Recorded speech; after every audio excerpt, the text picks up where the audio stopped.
to Indiana Sports Beat Radio, presented by Andy Moore Honda of Bloomington and Southern Stone Restaurant. Looks over the middle, second guesses, fires, throws. Does he make the catch in the end zone? Yes! Touchdown! Oladipo to win it. Another one! Another one! Another one! Huge hole! He's at the 30! He's gonna go! 10, 5, touchdown! Jonathan Taylor! Worked out by Burke. Bounces into Cody. Puts it up. Scores! Now, from the Golf Club at Eagle Point Studios, here's your host, Jim Coyle. Hello, everybody. Welcome in on Tuesday. Hope you're having a great week. The weather is certainly better today, at least from a visual standpoint, Kevin. We can see the blue skies instead of clouds, but getting chilly. It's definitely fall. Yeah. Not my favorite time of year when the weather turns like this. It's about cold weather, but colder weather. Oh, man, anyway. this is the time. What are you talking about? This is fall, man. Yeah. It's beautiful. It's one of the most beautiful times of year, especially we're fortunate to be here in Southern Indiana where it's extraordinarily beautiful in fall with all the leaves and all that stuff. But yeah, I'm not a fan of the cold. Don't get me wrong. Trust me, I hate cold. I would never live up north. It's nope, not me. What's new with you? Kevin Brockway from CNHI Papers here as always on each Tuesday. Yeah, well, I don't know if people care about what's new with me, but what's new with the Hoosiers is more of the same in terms of losing football. Unfortunately, very disappointing season continued. Obviously, with that blowout loss to Ohio State. But basketball's around the corner. Preseason AP All-American team, right, announced. Trace Jackson Davis, one of the 5. Kofi Coburn also on that list. And the first preseason All-Americans is Cody Zeller back in 2012. Well, and he's also the first All-American, Indiana All-American, to return to play another year since Calbert Chaney in 1993. How about that? And Calvert, of course, that skilled lefty, but it's going to be ironic. Both left-handers, both lefties, right? Him and Trace, yeah. This week at Maryland, you've got another unsure quarterback situation. You don't know if it's going to be Jack Tuttle or Donovan McCulley or even the walk-on Grant Gremmel. Probably some kind of combination of Gremmel and McCulley going into that game. And this is supposed to be the softer stretch of the schedule, but the team is so banged up, I don't know if they're going to be able to take advantage of it. They're going to have to really kind of dig deep and find ways to win some of these ball games, especially on the road in the Big Ten. And Talia Tagovailoa is no picnic as far as that's concerned. No, it doesn't look good. I'll be honest with you. Finding 4 wins, I don't know that I see 4 wins out there with.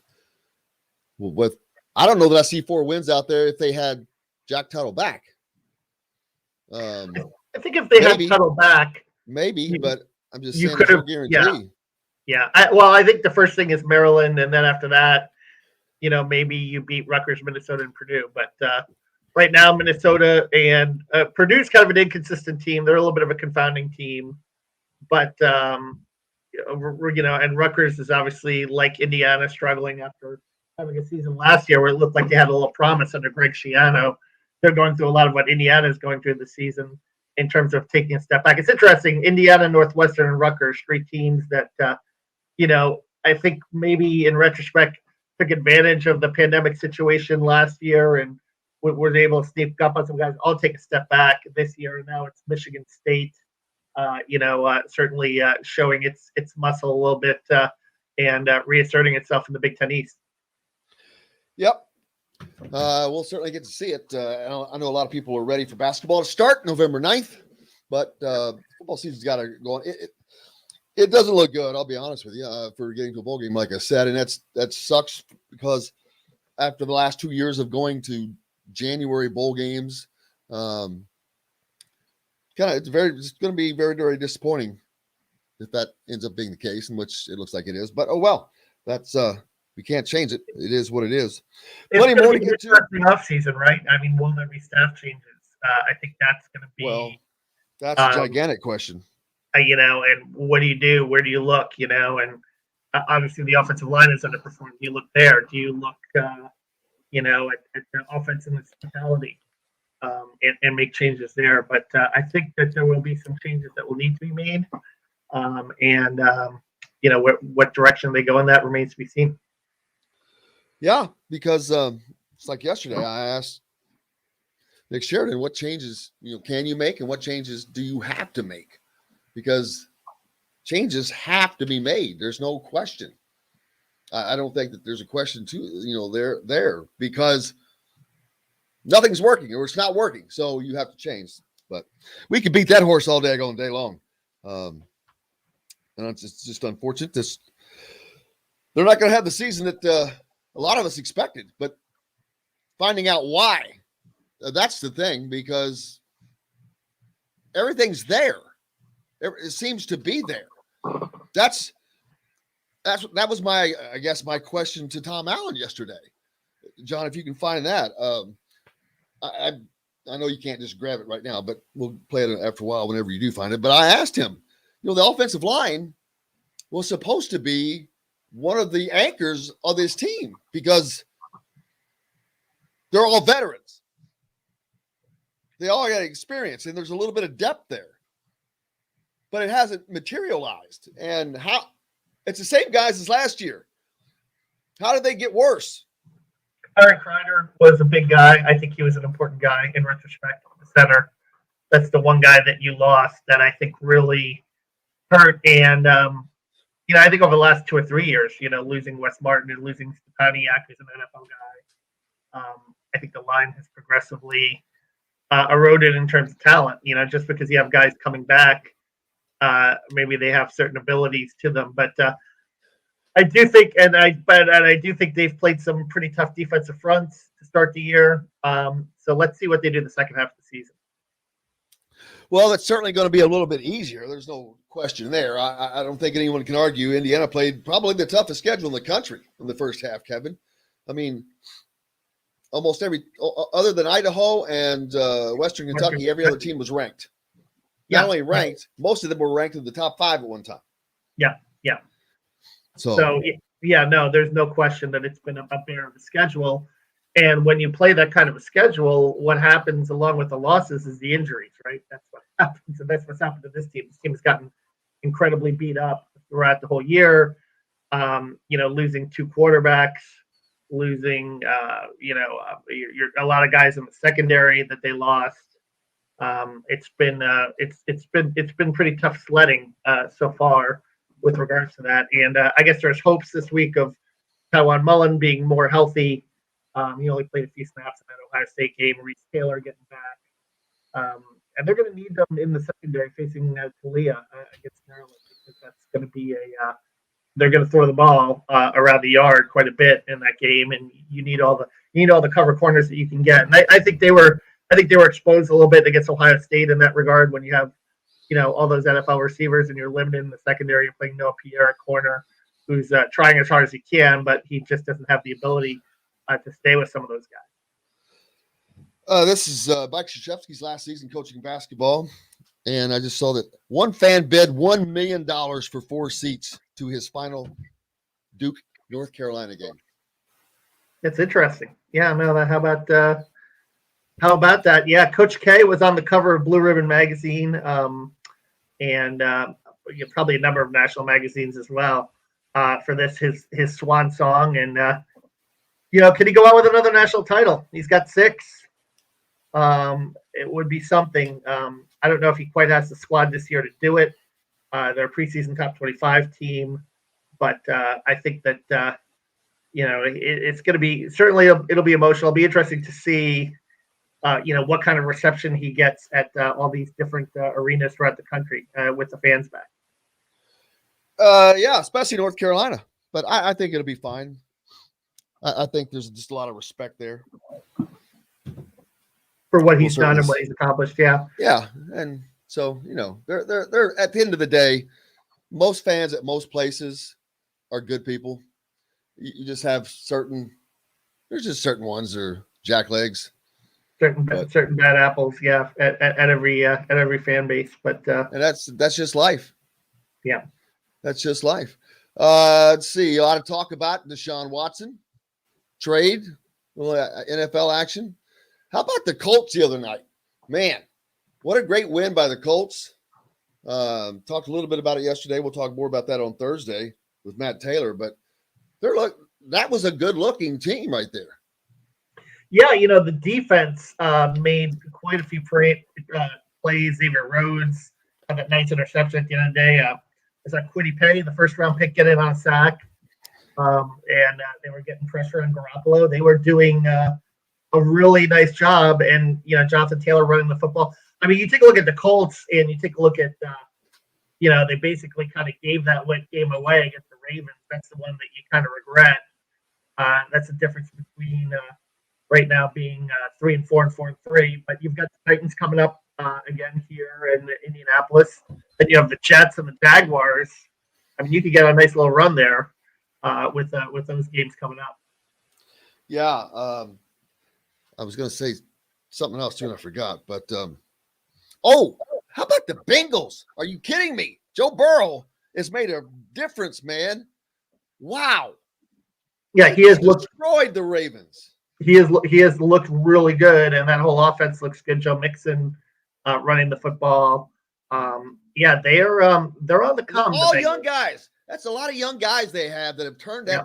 I don't want to say turn that franchise around, but giving them as good a look as they've had for a while, huh? Jamar Chase, good-looking young receiver from LSU to go with Burrow, and they've got weapons. They've got a lot of good offensive skill players, and their offensive line is starting to come around. And they went into Baltimore and they spanked them. I mean, they played them pretty darn tough. So I think it's that's an interesting division. The North with the Steelers, the Bengals, and the Browns, and the Ravens. You've got 4 teams that are all fairly competitive that can probably beat each other any given week. Hey, is this is the secret scrimmage still on? Well, they canceled it a couple of weeks ago. They canceled the Cincinnati one. Yeah. So this one was supposed to be one against Belmont and Louisville. Against Belmont and Louisville, and I have not heard anything yet with regards to that, and how bagged up they are. But I would think that they would really want to get this one in because you're getting closer to the opener on the 9th against Eastern Michigan. 6 p.m. start. Early tip time. I mentioned earlier, I asked Tom Allen yesterday about the offensive line. Here's what he had to say. Yeah, so I would say, lack of consistency continues to be an issue.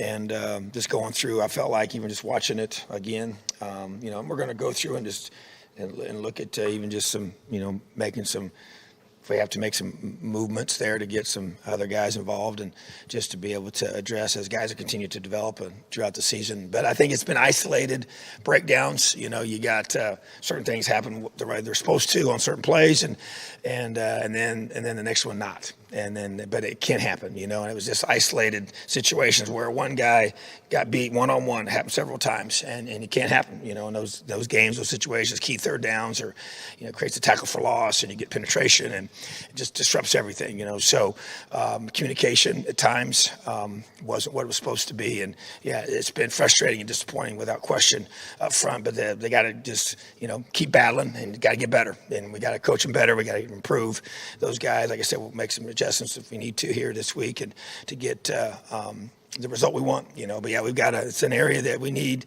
to have step up, obviously, with injuries we've had at quarterback and the ability for our guys to be able to effectively move down the field like we did that first drive and get in the end zone. So obviously that shows you what we can do when you do things the right way and you communicate and effectively block. And we ran the ball, we threw the ball, and that's what you have to do consistently throughout the game. So to me, that's going to be the focus, and that's a constant thing.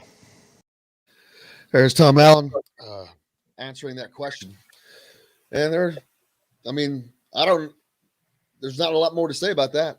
So, hey, we got to take a break anyway. Mike DeCourcy is going to join us, and Chronic Hoosier as well. Plenty more. We'll get to your comments. Back with more Indiana Sports Beat Radio after this. Brought to you by the great folks at Southern Stone Restaurant. Make sure you stop by if you're in Bloomington at the corner of Rogers and Patterson. Great food. Excellent bartenders. You have the basketball and football coaches shows there. Great place. Back with more right after this. We'll be right back to the Golf Club at Eagle Point Studios for more Indiana Sports Beat Radio with Jim Coyle, presented by Andy Moore Honda of Bloomington and Southern Stone Restaurant. Whether it's a celebration,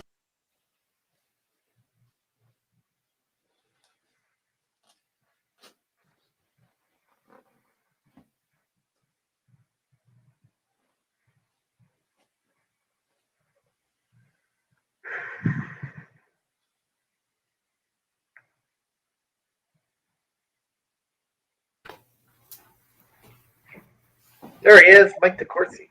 Hey, what's going on, Kev? How are you? I'm good. How are you? Good.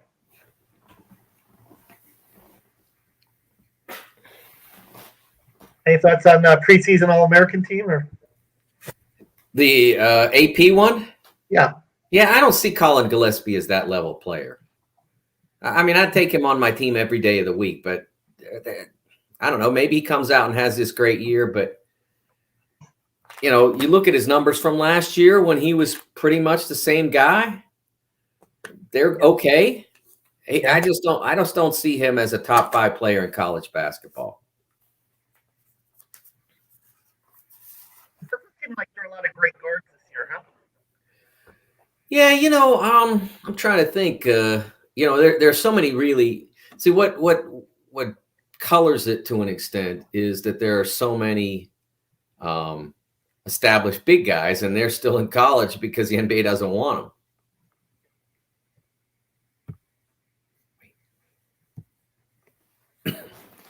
They just don't know what to do with Kofi Coburn or Hunter Dickinson or whatever. Grace Jackson Davis. Yeah.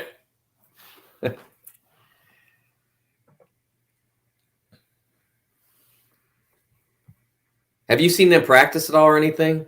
Nothing. They're supposed to have a secret scrimmage with Belmont this weekend. Belmont. But they were supposed to have one in Cincinnati a couple of weeks ago, and that got canceled. Right. Because they were too banged up. Right.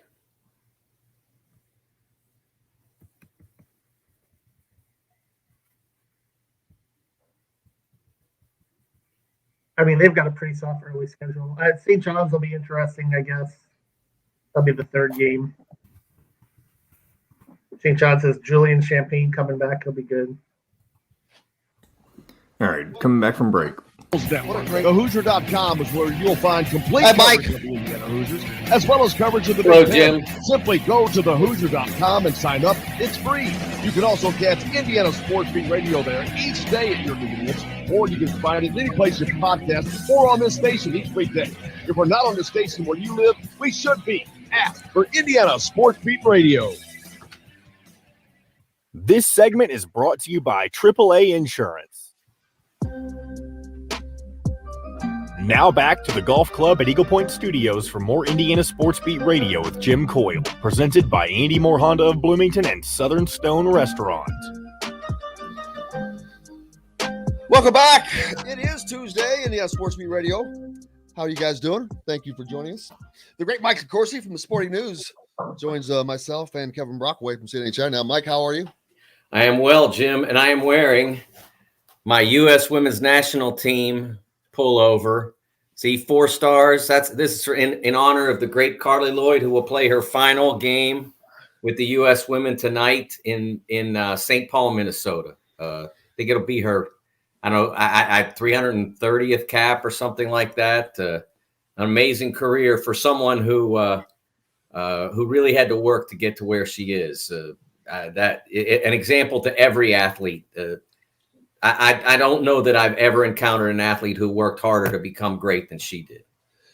And what did that team do for women's athletics? Not just women's soccer. Forget women's soccer. Women's athletics. I think that team kind of started a movement of sorts.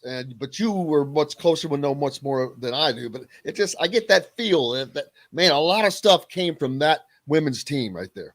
Yeah, I still see it when I go to women's games. And I don't know that I see this at any other sporting event I go to. The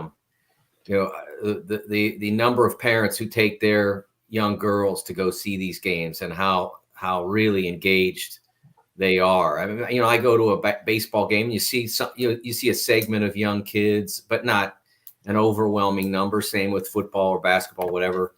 But when I go to the U.S. women's soccer games, I went to a friendly in advance of the 2019 World Cup in St. Louis, and it was played at the Cardinals Park.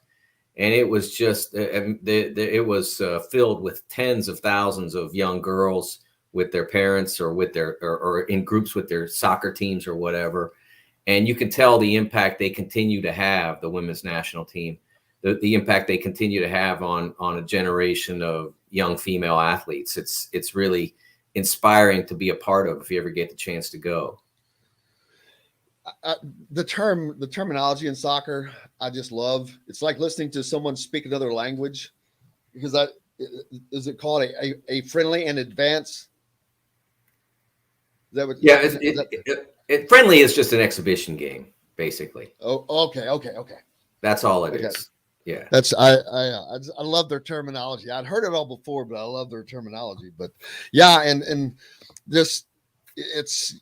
I think you see it in across women's sports, like I said, and it has been just a boost for all of them, and it opened up a lot of other people's eyes, though, to certain things. And so I don't know that they'll ever get the recognition that how much they've really have done over time, but yeah, I think it's been one of the most impactful things for women's sports.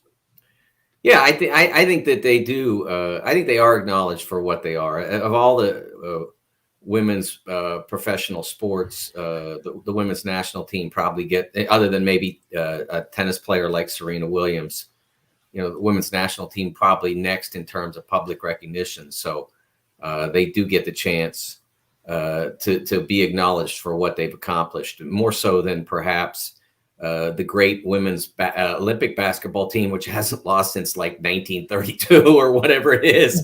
They don't always get as much recognition for how great they are as the soccer team does. Baseball, we've got the matchup that no one expected. I don't know. Yeah. I don't think anybody. The Astros, yeah. And it's not that the Braves are bad, but with all those 100-win teams this year, those great Tampa and San Francisco and LA, and it's the Braves and the Astros. Yeah, I got a lot of heat on Twitter. Major League Baseball put out a tweet yesterday that listed all the different champions they've had since 2000, I guess, something like that. I don't remember what the starting. And they've had a lot of different champions, but they all come from the same country club, so to speak.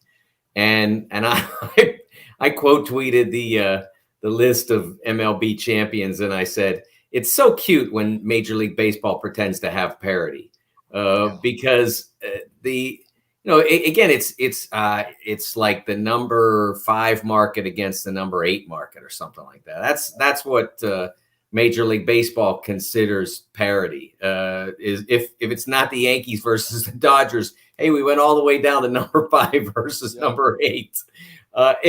It's a sport that the end of its collective bargaining agreement is coming up. When this World Series ends, the bargaining agreement will effectively be over. And I don't hear anything positive about the direction of baseball in the future. All I hear is Major League Baseball talking about wiping out arbitration and raising the age of free agency. Baseball's getting away with and the Players Association's blindness toward the value of a salary cap is helping Major League Baseball in this respect. You have teams like the Pittsburgh Pirates, okay, and they were not alone in this. The Pittsburgh Pirates had 15 players at one point this year when I looked it up, probably July, something like that. They had 15 players who were making less money than the lowest paid Pittsburgh Penguin. Penguins play hockey. There is not nearly as much money in hockey as there is in baseball. It's a fraction. But that's how it works in baseball, because everything is to protect the wealthiest clubs and the wealthiest players, and more than anything, the wealthiest agents. And so as a result, you have this imbalanced system where, Major League Baseball finally consented to make sure that their players in the minor leagues weren't having to live 6 to a room. And now they're going to help with housing for minor league players. The price that young players pay so that Bryce Harper can get $450 million, it's ridiculous. Baseball is so imbalanced and so broken, and yet you hear almost none of this from the national baseball media. They act like it's all good. There's no problems, and that's that's allowed this system to continue to perpetuate itself, and the game to continue to either stagnate or decline, while sports like sports like the NFL, sports like NHL, NBA are all on, and Major League Soccer as well, are all on the ascent. I mean, to varying degrees, they continue to grow. Only the pandemic interrupted the inexorable growth of the NFL salary cap. I mean, it went from 10 years ago, it was like $130 million. And pre-pandemic, it was on the verge of like 210, 220.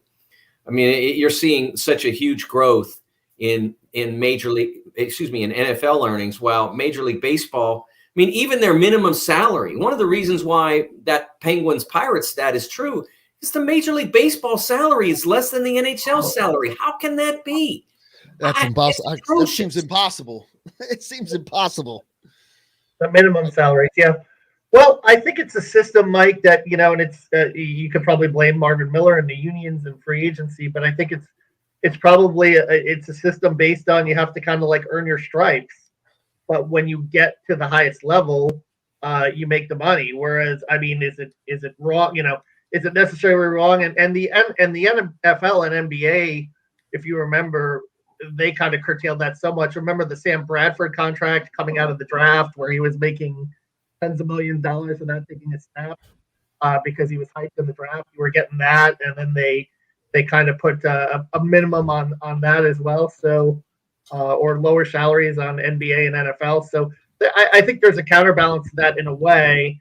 In that baseball, you have to kind of go through it a little bit to earn the big money. But in baseball, you have to go through, a really difficult development system, even just to get into the league. And then you get into the league, and they're giving you 1-year contracts that pay less than a hockey player makes. Or and again, I use the NHL as a barrier because the NHL is by far the 4th lowest in terms of revenue of the major professional male sports. It's NFL, Major League Baseball, NBA, and NHL is all the way down here. And yet, if you make the Major League roster for the Columbus Blue Jackets or the Carolina Hurricanes or whomever, you're going to make more than if you make the Major League roster and are paid the minimum for the Yankees. I mean, it's absurd. But it goes to this idea that baseball doesn't have a salary cap, and that somehow the union is right in what they're doing. I say the union is 100% wrong. I think they totally ignore their younger players and are totally fixated on the 9-figure player. That's what they worry about. And you're supposed to represent all your players and care about how all of them do.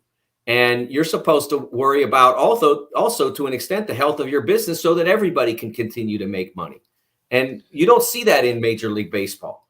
And the owners are at fault to a huge extent because the Yankees, Dodgers, they're loving what they're doing. They make a fortune.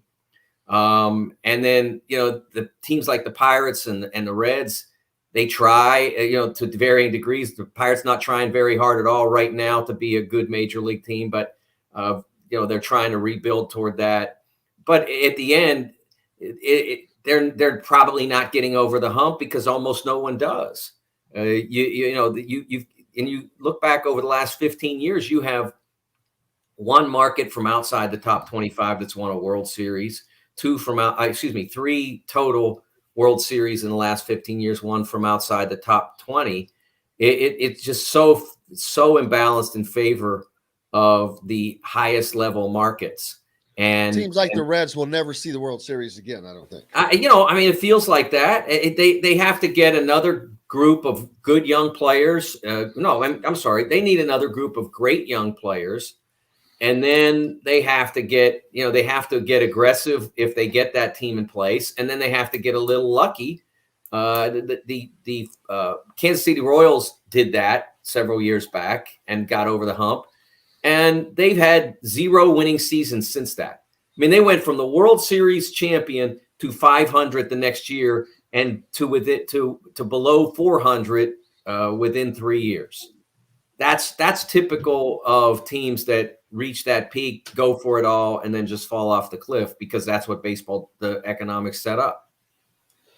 Yeah, and the viewers and the fans are the ones that, of course, always end up suffering. The sport, when I was a kid, and I've been around for a while, as you guys know, was the sport. It was bigger than the NFL when I was a kid, and NFL gradually passed it. It was my favorite, and you're right. If you think back to everyone's childhoods, most guys think baseball. It's for baseball. It's the Cincinnati Reds. My youth was, even though I had a football team, the Rams, it wasn't the Reds, because I was listening to the Reds on the radio, and Riverfront Stadium is right there, and I went to see them. It was just, and all my friends, even, it was baseball for whatever reason. Even though we all played every other sport, baseball was that thing you gravitated to. Yeah, and I think that's changed, and baseball has allowed it to change, and baseball has allowed it to change to service that that wealthy group, the richest teams, the richest players, and has allowed the rest of it to dwindle. And they've made they make these cosmetic moves, like you have to pitch to 3 batters so the game goes a little faster. I don't even know if that's worked, but that they've made these cosmetic moves, and they haven't really addressed the fundamental problem, which is that for a huge portion of the teams in that league, they know every year they have almost no chance. And if you grow up in Pittsburgh, you haven't. How many years in the last 25 have you had a chance? Since 1992, we're talking almost 30 years now. I think they've had 3 really good teams in 30 years, and that's how are you going to stay engaged in that? While your hockey team is winning Stanley Cups and your football team's winning Super Bowls, how is baseball going to stay anywhere near the top of your list? And that's what baseball has allowed to happen. Go ahead. I was just gonna say I agree.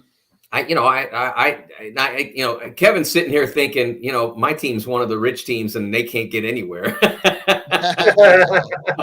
No, I think, yeah, exactly. Yeah, no, I mean, the Mets are, I think there's something to be said for what is one thing that Pittsburgh has going for it. They have the beautiful ballpark downtown. Yes. Summer pastime. People just love to go out to the game. If you love the game and you appreciate the game, I think you're going to go regardless, and you're going to enjoy yourself. You're going to have a good time. But yeah, with the Mets, it's just one loss cause after the other. But don't forget, the Mets are in a big market that for many years acted like a small market franchise, because the Wilpons were placed by Bernie Madoff in 2008, and that was the running jokes. They were called the New York Jets, and somebody made off with my season. That was another that they used to have back then. But now with the new ownership and Steve Cohen, there's hope that they will turn the corner and spend a little more. But we will see. I give Sandy Alderson a lot of credit back in that phase when they were fleeced by Madoff, because in 2015 he built a team that went to the World Series. They had great young pitching, and they got there. But the problem was, when you build a team around great young pitching eventually breaks down. And when your pitching breaks down, then you're really not left with much. And I think that's what was kind of the demise of the Mets between 2016 and now. All that great young pitching eventually got hurt, got overused, and that's why they are where they are now.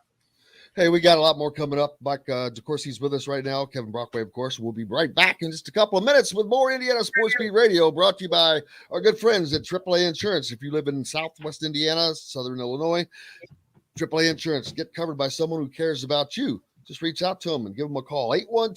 812-477-9966. Back with more right after this. We'll be right back to the golf club at Eagle Point Studios for more Indiana Sports Beat Radio with Jim Coyle, presented by Andy Moore Honda of Bloomington and Southern Stone Restaurant. Hey, we all need insurance. Mike, I was trying to look for your latest piece, and I don't see it.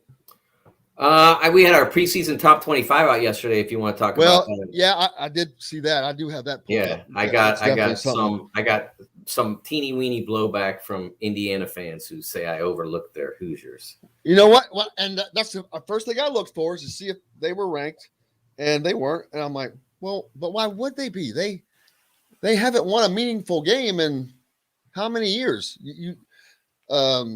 Yeah. I agree with them not being ranked in the top 25 because that's if anybody ranks them in the top 25, they're doing that solely on guesswork. That is complete guesswork on how that team will gel and play together because it's halfway it's more than a new team than it is the old team. So, but I think that they are a top 25 team, speaking out of the top side of my face. But I agree with you not ranking them is, I guess, my point that I'm making. I mean, it's a lot. There's a lot of questions there. I think that, we can talk about this. There's a lot of questions there that have to be answered affirmatively. And that's part of why I didn't put them in there. I could have put Maryland. I might have had Maryland in the end. I'm not sure. I think you did. Yeah. I could have put Rutgers in. I could have put, I think that there are a lot of fringe Big Ten teams, that it could become really terrific. But, as I said in the piece, it's as hard to do this preseason top 25 as any I've ever done because. Okay. When did you release that, Mike? It came out yesterday. Okay, I'll check it out. Yeah, I had because I'm voting again this year. I had Rutgers 25, I think. See, there you go.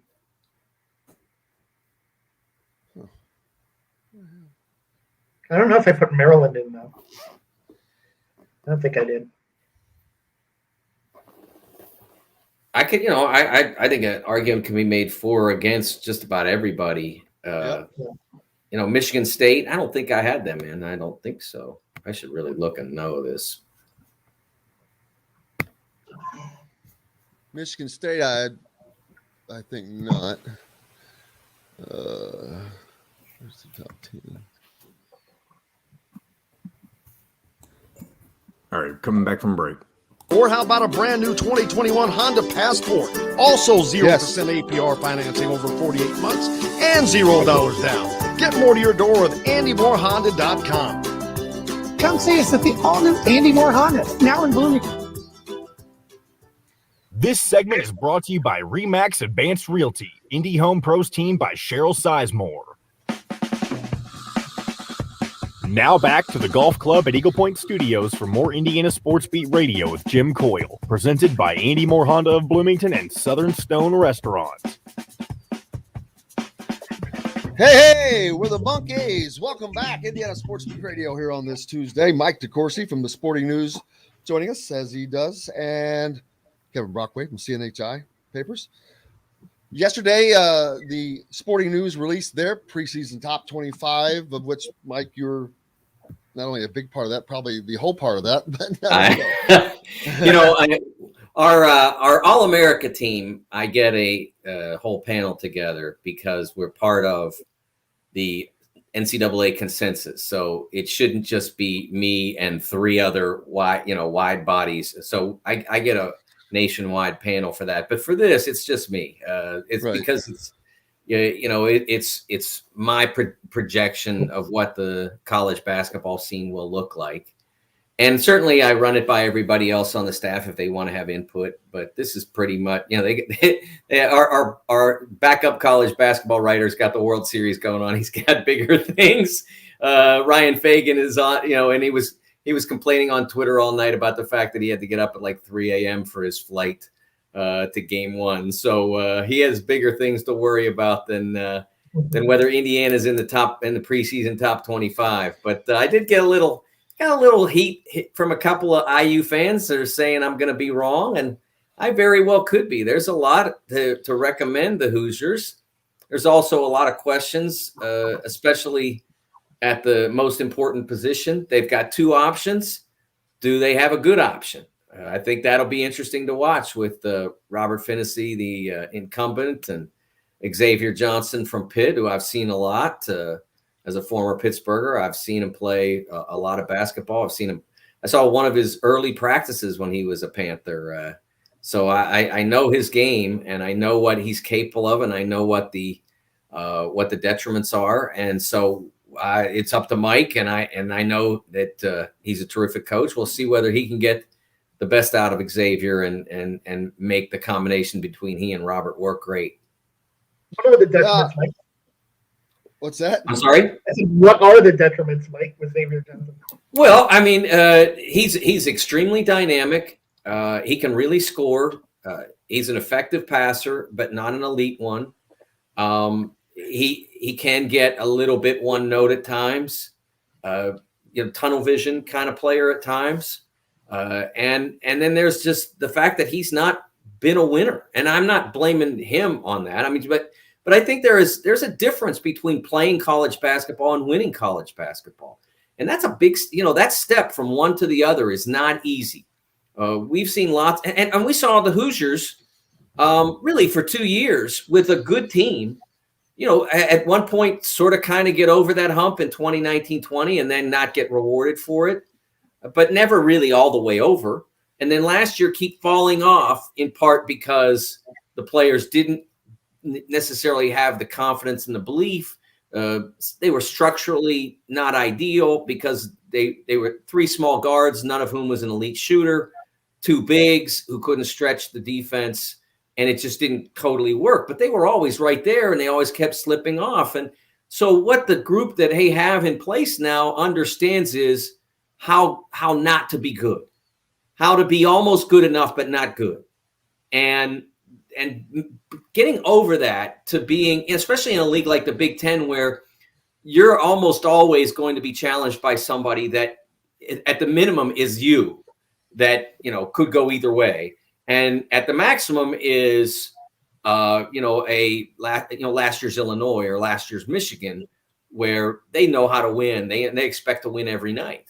And so I think that's the biggest negative, and that's what Mike has to really fight against. And remember, coming from the NBA, it's not the same as coming. He knows basketball as well as anybody, but it's not the same as coming from a college program where that expectation is ingrained. Whether like Kentucky or obviously they fell off at last year, Duke or wherever. I mean, those teams, they expect to win every time they take the floor, but in the NBA, you're playing pros every night. You don't expect to win any game, really. You believe you can win because you've got, LeBron or Trae Young or whoever. And last year with Mike, it was Julius Randle. You can win, but that doesn't mean necessarily you expect to win. And that's kind of what Indiana has to have ingrained in it, is that expectation. You take the floor against a bottom third Big Ten team at Assembly Hall, you should expect to win the game. That's where and then you take the floor against a top tier Big Ten team like a Purdue or Illinois or Michigan or whoever this year, and you're in Assembly Hall and it's packed and you're playing good basketball, you should expect to win that game. Though that's what Indiana has to have in order to be in the top 25 level. And can they get there? Yeah, I think they can. They have to shoot it better. Point guard play we discussed, and then Trace has to be a star. And obviously for his own sake, he has to be a star in more ways than just I can post up and back you down time after time after time and or get fouled. I mean, he's got to be more versatile for his own sake without being a detriment to the team. Yeah, if you look through the top 25, another reason why Indiana would not be. And first of all, I agree with Indiana not being ranked in the top 25 right now. there's no reason for anyone to put them in the top 25 other than guesswork of what they think they might be able to accomplish from the new faces, the new coaches regime. I think they are a top 25 team probably, but you can't, I don't think you should vote on wishing. Well, no, I mean, Jim, I mean, it's a projection. If I think that they're going to be a top 25 team at the end of the year, that's what they should be. Right. I think they're close. You know, like, do I think that they're like, because remember, top 25 is basically a 6 seed. You know, and I have in my top 25, I have Maryland ahead of them. I have Michigan State ahead of them. I have the obvious ones: Ohio State, Purdue, Michigan, Illinois. And that's another thing. There are 6 teams ranked in there, so that's another thing. You've got 6 Big Ten teams, almost half the conference, ranked in the top 25. That's another reason why it's hard to get up there. It's going to be a slugfest again this year, like it was last year. So I think that those 4 teams between 4, 5, 6, 7, maybe even 8 down there, I think they're just gonna be churning like in a tumbler, man. Michigan, of course, stands out. Purdue should stand out, and then I don't know. I don't know after that. It's Ohio State, like you mentioned, Ohio State, Michigan State, Maryland, Indiana, Rutgers. Yep. So they're that's just like putting them in the old machine and let them see who comes out of that thing. I think that's just going to be a meat grinder for them. And a lot of that depends on a few things. One, how did they schedule non-conference? I really don't take that into account because in some cases, when I'm sketching that out, the schedules aren't always done. They are this year, but in past years they haven't been. You know, and schedule both in conference and out of conference. I mean, I talked before about how Indiana's schedule last year really hurt them. It was just too difficult. There were no games. There weren't enough games for them to learn how to get good. I think that this year's schedule more manageable in that respect. They have the opportunity to learn how to win, and that's, as I said before, that's more as much as anything. It'd be great if they, if new players like Parker Stewart coming in provide the perimeter, the ability to stretch the defense that they didn't have a year ago. Miller Kopp, another player, the ability to stretch the defense. And, Trace gets more room to operate. They become a much more consistent offense. And so that, those things can all be worked out through a more manageable schedule that last year, because of, the pandemic, the games that went away, the games that didn't go away, they were climbing a mountain almost every night and they just couldn't get over it. And I have much higher hope for this IU team coming into this year because of the additions, because Trace is a year older, because they have multiple options at point guard. I think that they have the ability to become a significant team. And again, that they can be great. I agree, man. I think it's going to be a fun Big Ten season. Again, actually, this is going to be a much more enjoyable one because the fans are going to be there. The atmospheres will return, and it's going to be interesting to see this league with that atmosphere. Because last year you had such crazy anomalies as Minnesota could not win a road game in an empty building to save their life. I think they went 0-9 or something. No. It was crazy. I'm like, are you kidding me? But yeah, it's just having known the atmosphere is back and knowing that there's this many good teams in this league this year, it's just going to be fun. It's not going to be fun for the coaches, I guess, but it's certainly going to be fun for the fans. This has to be just an unbelievable, enjoyable year, especially after losing it last season. It'll be interesting because I expect, and I think most of the people who are analyzing expect, the bottom of the league, the lower third, to not be as daunting as it was the previous 2 years. So an opportunity perhaps for the best teams to sort of separate themselves a little bit. The top 7 or 8 teams might not have as difficult a time against the bottom 4 or 5 teams. And that could help them. A year ago, I thought that the league wore out the best teams, Illinois, Purdue, Ohio State. I think they got worn out, and that impacted them going into the NCAAs.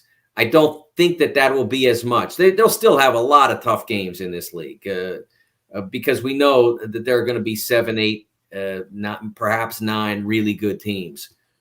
But they won't, I mean, 2 years ago when we didn't have a tournament, there were 12 NCAA level teams.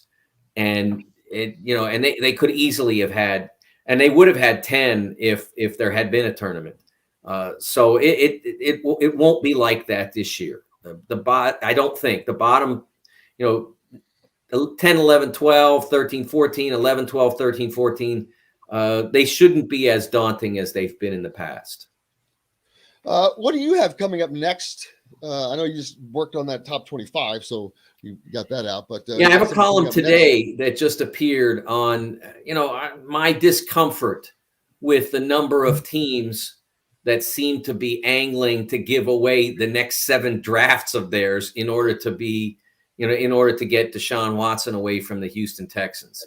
I'm amazed that to this point, there have been all these reports on the various outlets about where Deshaun Watson might wind up in a trade. And not one team has come forward. And again, since all this trade stuff is all anonymous sources, no team that's been involved in this conversation has gone to a reporter and said, hey, go tell your readers or your listeners that we don't want any part of that guy in this circumstance. That we don't want to be associated with this story. So please tell them that. I'm astounded that no team has had the courage to step forward and say that. I don't know what ultimately the resolution of the cases that are pending against him, all of them civil currently. We know that there was a report in August that a grand jury was listening to evidence. We don't know what the outcome of that will, or if they're still investigating. So we don't know if there will ever be a criminal charge against him, but we know there are something like 20 or 22 pending civil cases against him. I just, if it's my team, I have no interest in being involved with him at this point, especially if I have to trade a significant part of my future to procure him. I'm amazed that no one said that. So I have a column that just posted this morning discussing that phenomenon. Yeah, it's sports are a wacky world. It's the only world where you can still get rewarded for being bad, because he's the only one that's going to come out, unless, Houston will come out great if they can get 7 draft picks from somebody, but Deshaun Watson, it just wants out of it. That just caters to him. I agree with you. I'm surprised the NFL hasn't stepped in. I discussed that in the article, and the NFL is somewhat hamstrung. I mean, there are no findings against him at this point, so they have to sort of. And I don't blame the NFL for having to wait this out and see what that there comes a resolution to the case. And then they can have, or cases, I should say, and then they can have their say. Remember, there was a long period of time when Antonio Brown had not been signed, that the NFL did not make a statement about his eligibility. And then ultimately, when someone, I believe that when someone tried to sign him, they said, okay, here's what his circumstance is. So I think that from the NFL standpoint, it works better for the league to wait until there's some development that says they have to have an opinion. Right now, they don't have to. And people could say they should, but I think that if they remember, the players are protected by a players association and all of that. So until they have to make a ruling, I understand why they don't. And again, nothing has been adjudicated against Deshaun Watson. So I'm not saying throw him out of the league. I'm just saying that it's appalling to me that no team is willing to stand forward and say, no, I don't want to be involved with him.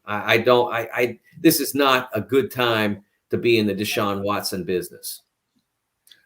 Yeah, the NFL seems to be one of those places where you can still hide through the cracks, but I guess that's all with athletics. I agree with you. Anything for you, Kev? The Deshaun Watson, where is he going to end up? I think that, what are they saying, Miami possibly, Carolina Panthers? Sam Darnold is coming down to earth, right? Yeah, he has struggled lately. It's interesting to me that people make these judgments so quickly. What's been missing from Carolina's offense for the past month? Christian McCaffrey. They built their whole attack around the guy. So then Sam Darnold, is all of a sudden isn't successful. Well, it could be that he doesn't have his weapons. I don't understand why people make such quick judgments in these. And I was never a big Tua guy. When he was at Alabama, I thought he was a fine college football player, but I never saw anything extraordinary in him in terms of being a professional prospect. And I didn't understand the drive to draft him, but they did. They picked him 5th, and they're already convinced that he's not the guy. I mean, I don't if you're convinced now that he's not the guy, then why did you ever take him 5th? How can you be that wrong that fast? Because there was so much there's all these intel and all the things that go into making those decisions. Yes. That's what cracks me up. I mean, they spend hours and research and testing and this and that. And it ultimately comes down, I think, to someone just making a decision. And they made the wrong decision. I don't understand how you can, say, okay, I know I've got this right because I'm spending the 5th pick in the draft, and then decide after watching him play NFL football for less than a year. I think he's up to, maybe now he's had 16 starts. He had 12 last year. I think he's now had 4 this year. Okay, so now he's had 1 full season, and you're convinced that he's not, he's not the guy. Anybody who contributed to that decision should be should be ashamed. I mean, because you can't be that wrong that fast. If your job is to evaluate NFL talent and you get it that wrong, how do you defend yourself? Because I could have told you a year ago or 2 years ago that I didn't think he was going to be good enough. And I'm not paid $500,000 a year to evaluate NFL players, but they are. That's just astounding to me. And so here they are thinking about dumping him to pick up a guy with the problems that Watson has, and spend not just the 5th overall pick, but multiple first-round picks over the next several years to get him. Just amazing to me how some of these people are able to remain in their positions for as long as they do. Yeah, that me too, especially those ones that make $3, $4, $5 million doing it. I wish we had more time because I'd love to have talked about Joe Burrow and the Bengals. What a man, just kind of quietly come in there and whoo, all of a sudden the Bengals are no longer the Bungles, but they beat the tar out of the Lamar Jackson and the Ravens. I was like, wow, pretty amazing stuff. Yes, I'm still not completely sold on the Ravens. They should have lost the Colts game. Colts gave that away. I mean, in all but the reality of the 7 refs who worked the game, they did lose the Detroit game because they should have been penalized for delay. And then Justin Tucker would have had to kick a 71-yard field goal or 73 yards, and I don't think even Justin could have pulled that off. I agree, man. Mike, I cannot tell you how much we appreciate it. It's always fun when you come on and look forward to it. Make sure you reach out or get on the Sporting News or follow Mike at TSN. Actually, what's your Twitter handle? TSN Mike. TSN? Yeah, TSN Mike. But make sure you give him a follow. But more importantly, go read the great articles. They're all great at the Sporting News. I cannot thank you enough, sir. And we'll be back with more right after this. We'll be right back to the Golf Club at Eagle Point Studios for more Indiana Sports Beat Radio with Jim Coyle, presented by Andy Moore Honda of Bloomington and Southern Stone Restaurant. If you're in the market for a new Hey, Kevin, your audio sounds pretty bad today. Is there any way you can maybe reconnect? And have you done anything different with your computer? No. Because I thought so, and then Jim mentioned it to me without me saying anything to him. So that kind of confirmed what I was thinking. Kevin, you have any headphones? Kevin, do you have any headphones you can use? Like The ones that have the mic on it, No. It doesn't have any sound as headphones. terrible now as it did a few minutes ago. Okay. But you don't have any kind of headphones? Mm-mm. I've never. Well, I have headphones for my. It doesn't have a mic on it. I have headphones for my. What do you call it? My tape recorder. Yeah, that won't change anything. So you don't have headphones that go to your phone? No.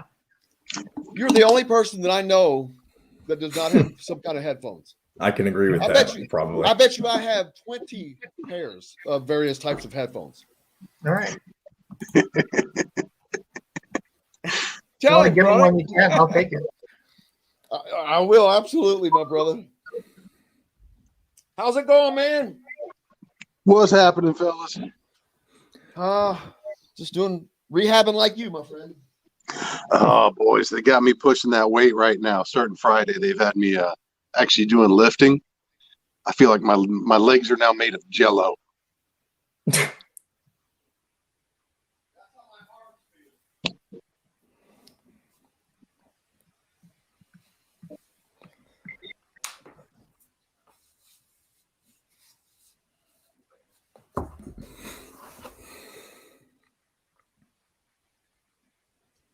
Man, Chronic, I am fairly certain. Well, I'm more than fairly certain. I would bet money on it.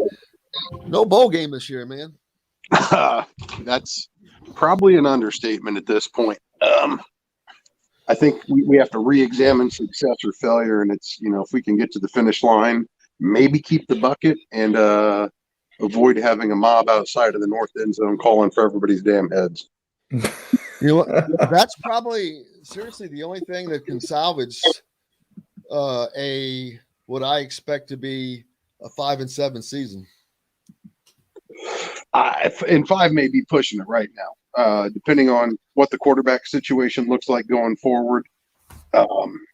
This is as inept of an offense as I have ever seen at Indiana.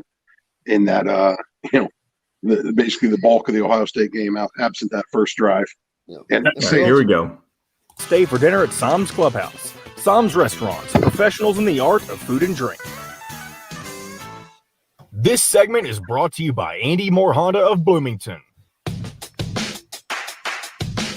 Now back to the Golf Club at Eagle Point Studios for more Indiana Sports Beat Radio with Jim Coyle, presented by Andy Moore Honda of Bloomington and Southern Stone Restaurant.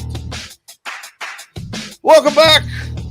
It is a Chronic Tuesday, so that means Chronic Hoosier. How's it going, my friend? It's going, man. Glad to be back. Wish we had some better stuff to talk about, but happy to be here. Absolutely. Yeah, on the football side, it's just there's no point in beating that dead horse. But the only thing about that is, and I guess I'm putting the cart before the horse, there's going to be some serious discussions at the end of this season. And I'm not going to get into all that now because you've got 5 games left, so there's no point to that. But they've got to find some way to be competitive going forth at the very least, to try to salvage something out of this, I would imagine. We have quickly reached the point in this season where, the primary concern kind of shifts to maintaining a locker room, the cohesion there, keeping your recruits together and locked up, and, just really not letting this thing slide into the abyss. And everybody knew. I mean, I don't think we necessarily fully comprehended how good, Michigan State would be when we first saw them on the schedule. Cincinnati. Yeah, you knew it was going to be tough. I mean, Cincinnati, you probably saw that coming last year. I should have said when they scheduled it. They didn't know that. Right. I mean, everybody knew the first half of this season was going to be a really, really tough pull. It was going to be uphill for Indiana. What you see now is a team that really, really, really has struggled to compete against the top level competition it's faced, at least at the time. You look at Iowa, Penn State, Ohio State, Indiana they didn't compete. They rarely were even in the same ballpark as their opponent. And it makes the Cincinnati game, it makes the Michigan State game that much more frustrating knowing this is a team that's capable of competing against top 10 teams, but just thoroughly outclassed in every way, shape, or form against Ohio State. And it's disappointing because that was a performance in front of a full house, kind of the antithesis of what we saw against Cincinnati, where they were at least in it in the fourth. Absent that first drive, this was a team that looked like they were never even remotely close to being able to compete against the Buckeyes. And you saw the crowd thin out pretty good. And granted, it was a miserable evening for football, but honestly, it was a miserable football performance. And now you just they can keep it together and not lose what they got, because momentum has certainly left the station. And now you're just hoping that the fans and players don't follow suit. That's the biggest thing I think that they're losing, Kevin and Chronic, is all of that great goodwill built up, all of that belief built up. You had people believing in that program because it can be there, because that was real. That happened, but just sustaining that. And that is the biggest problem, because capturing that, what they captured last year, it was captured organically. You could not have created it, and it was perfect. You usually don't get a lot of second chances on that. That was my lead, in my game story, which I started writing at halftime, was the feel good 2020 season feels longer and longer ago, just in the span of these 7 games. And I think, like you said, Jim, it's going to be tough, in terms of winning back. But, I look back to 2 years ago when Ohio State last came here, and I believe the score was 51-10. And Indiana, they still won 8 games in the bowl. They regrouped. I think every game is its own entity. And if you want to be optimistic, even as bad as the quarterback situation is, Maryland is a team that, is suspect as far as a run defense. If you can run the football a little bit, you can play good defense. But Indiana hasn't been able to do that. But Indiana hasn't been able to do that because they faced some of the top run defenses in the Big Ten in Iowa. They haven't done it against anybody, though. They didn't run the ball well against Western Kentucky. Western Kentucky and Idaho. Yeah, but I'm saying that Maryland is on par defensively with those two teams in terms of their defense. So you might be able to run the football. You might be able to run the football a little against this team. That's my point. Is that you might be able to establish something running the football, and if you can do that, you might have a shot. Chronic, yeah, but losing that magic, because that was a pretty fun, even from an unbiased perspective. It was fun watching that. It was fun seeing those people, all the kids and the players and the coaches enjoying and having fun and being a part of turning around something that was almost impossible to do. And man, to see it backslide so much and to kind of have an indication of why is a little mind-boggling as well. Well, I think what's really challenging for this team is people who have followed it closely have seen the buildup to get here. Going back to Kevin Wilson forward, you have seen a team that has made measurable strides in becoming more competitive in the Big Ten and the Big Ten East and the national football landscape. And then it all kind of culminates last year. Indiana is in the discussion for a New Year's Six Bowl. Indiana is being prominently featured in, national promotions for the bowl season. And, it was truly euphoric, especially for people who have followed this program for a long, long time. And, there were certainly skeptics that said, well, this is kind of a fluke. You're only doing this in front of empty stadiums and yada, yada, yada. And, for the casual fan, the casual observer, for some of the national media, particularly that section that has historically loved to view IU football as the whipping boys of the Big Ten, it just gives credence to that whole fluke notion. And it really, really evaporated a lot of the national credibility, even the regional credibility, the conference credibility that Indiana had worked so tirelessly to establish. And, if circling back, if you remember in our preseason discussions this year, exactly like our preseason discussions last year. How far is Indiana football going to go this year? Well, it probably depends on how healthy Michael Penix is able to stay, how effective he's able. We saw this one coming. Everyone knew that this was a team that, in order to achieve their potential or get close to it, a lot of things had to go right. And unfortunately, this season, virtually everything that could go wrong has so far, particularly on the offensive side of the ball from a production standpoint. So, it's not like the bottom has completely fallen out. It's just those key things that were essential to Indiana's success. Not only have they not happened, they've been thwarted by injury, by transfer, by a whole host of things. I certainly didn't expect the offensive line to have regressed this far, this fast, absent some of those kind of catastrophic issues. But it's only compounded everything else that's on the plate for them. Now, all that being said, I don't think this is a completely lost season. Obviously they're still mathematically in contention for a bowl game. It's going to take quite the turnaround here in really short order if that's going to materialize for Indiana. But as you mentioned, as Kevin mentioned, the Maryland game gives them a great opportunity to kind of get this taste out of their mouth, wipe the slate. I don't know that they're going to wipe the slate clean as badly as they've been whooped here. And let's not discount how significant of an improvement we need to see in a matter of a week. You take away the opening drive against the Buckeyes, 10 subsequent drives, Indiana was able to rack up a total of 53 combined yards on offense. I mean, just thoroughly inept. And yes, that's one of the best defenses in the nation, one of the best defenses in the conference. Maryland's nowhere near that level, but let's be honest, that's still a Big Ten team that we're going to have to figure out some way to move the ball forward, because quite honestly, they spent way too many drives with the ball in reverse last weekend. And we're going to learn a whole lot about this staff and about these players and exactly what they're working with right now, because I don't want to say it's going to take a miracle, but it's in the neighborhood of a miracle in order to expect a win on the road here with what Indiana is working with. I don't know if it's in the neighborhood. I think it's next door. Yeah, it's going to be.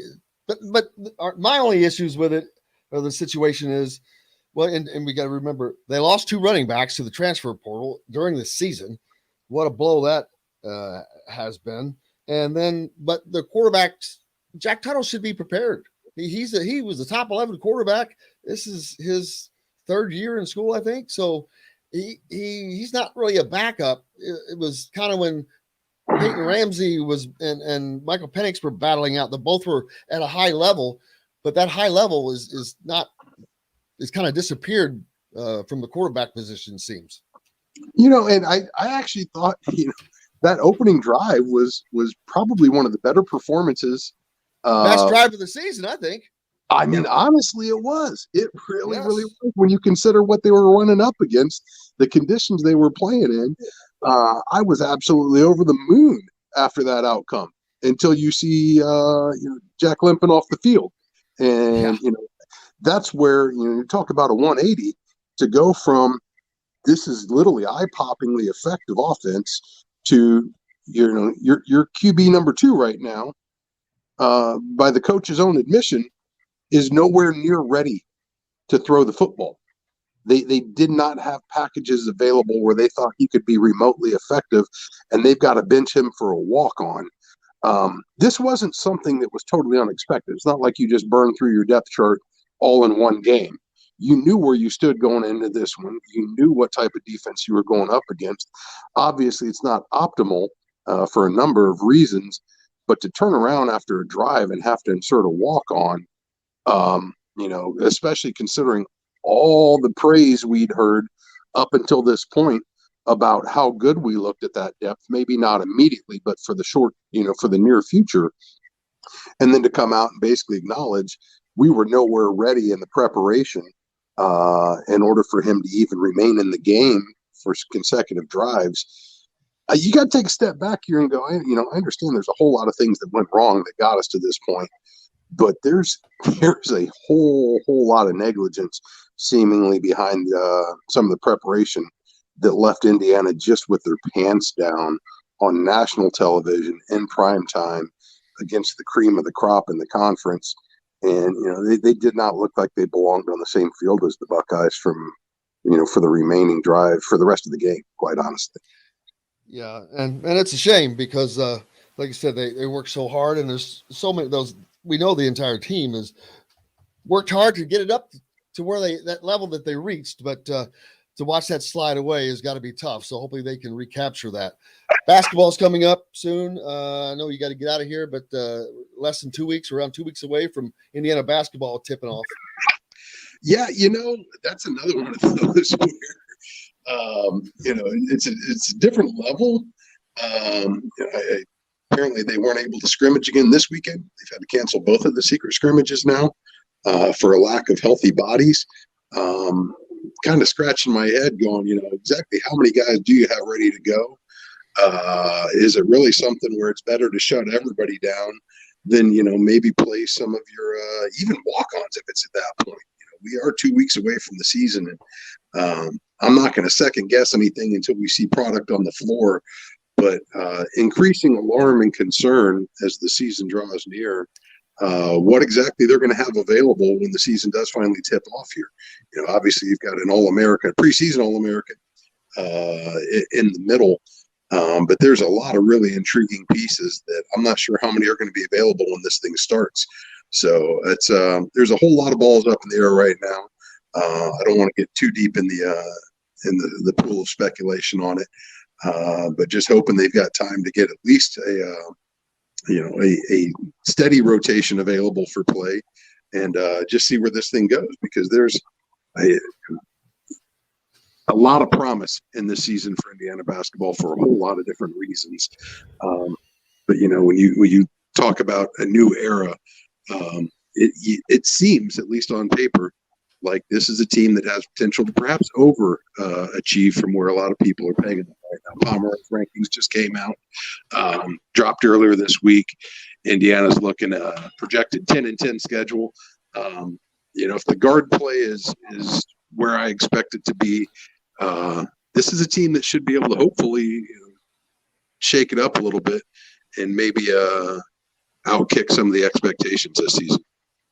Yeah, I we were talking to Mike DeCourcy before you came on with us, and the Sporting News just released their top 25, and Indiana's not in it. And he said, I got some flack from that. But I'm like, well, there's 6 other Big Ten teams that are in it, for one thing. So you can't put the entire conference in. Plus, you can't base off of projections for Indiana, because the last time we saw them, they weren't that good. So, but I think they will probably be a top 25 team, but it's going to depend upon these injuries too. Kevin, I mean, if they're getting that beat up, we know that Mike Woodson wants them to be in shape. I mean, in shape. So maybe they're tired of running and they're all getting injured. Yeah, and Trey Jackson Davis said that during Big Time Media Day when we talked to him. I asked him what a Mike Woodson practice like. He said a lot of running, a lot of conditioning, and but listen, 12 and 15 season, you can't rank a team the preseason top 25 coming up with 12 and 15 season. I'm sorry. Even though you do have one of the best players in college basketball coming back in Trey Jackson Davis, I know that that's a big factor, but you got to go off what you saw last year. I mean, and they've got to prove it. They've got to prove it on the court. They got to prove that they can build around Trace. They've got to prove that they can have effective shooters around him. They showed a little bit in the Bahamas for maybe the people that saw the video clips and the video streams, but yeah, I think you need to see a little more. I'm a poll voter, and I didn't have them in my top 25, and I can tell you that you gotta show me. You gotta show me that you can do it. And they're gonna have a non-conference schedule that's extremely manageable, and they're gonna have a chance to show that with some games sprinkled in. St. John, certainly Syracuse up at the Carrier Dome, and Notre Dame in the Crossroads.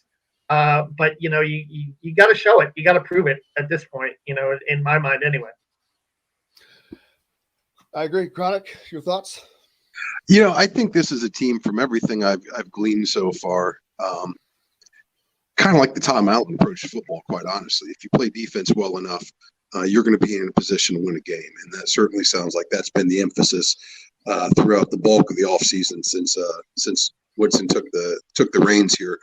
And you're seeing that in the way these guys are practicing. From my understanding, it's been unrelenting, just working these guys into the ground right now, but making them understand that's the expectation. That's the work rate that's expected of anybody. And, obviously it's not like we're dealing with a finite amount of energy. Eventually you're going to empty the tank, and that's okay, because the expectation is there's going to be somebody else that's going to come in behind you.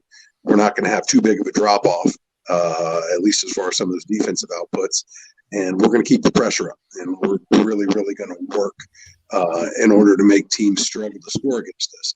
And then, the reward for that is we're going to get out and we're going to run on offense. And it's a high energy level of basketball.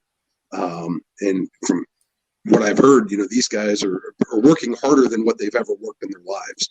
And, we hear a lot about that, but, these are some pretty high level athletes to get to this point.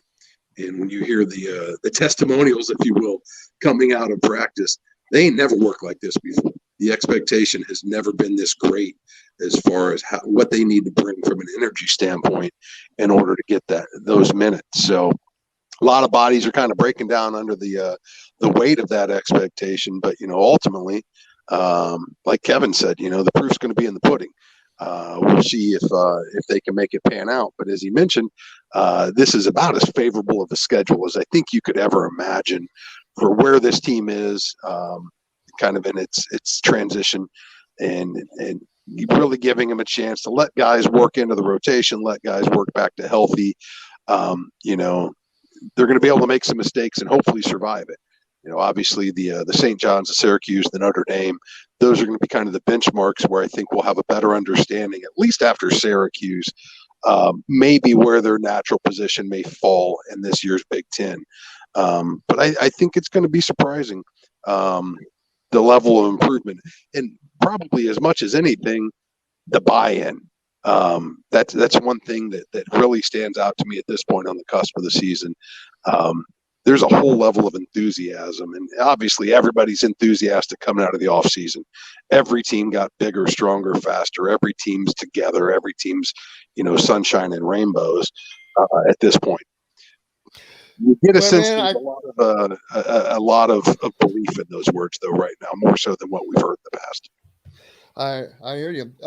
Appreciate you as always. Looking forward to doing it again. A couple weeks away from basketball, so that'll settle some folks down. But then kicking on Maryland this week.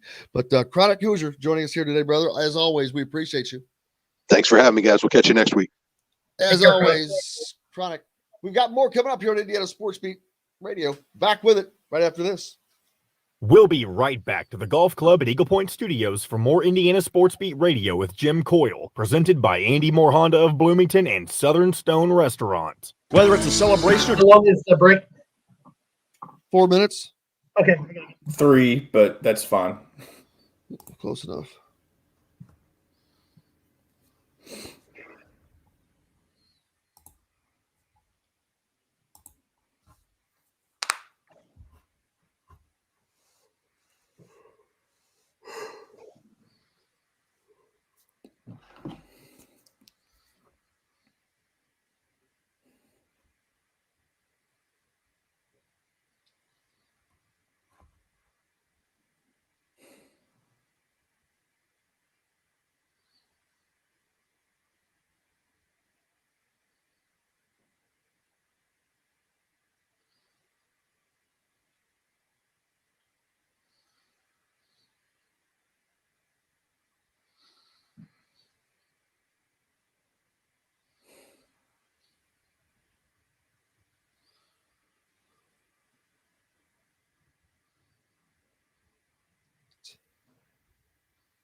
What is he doing?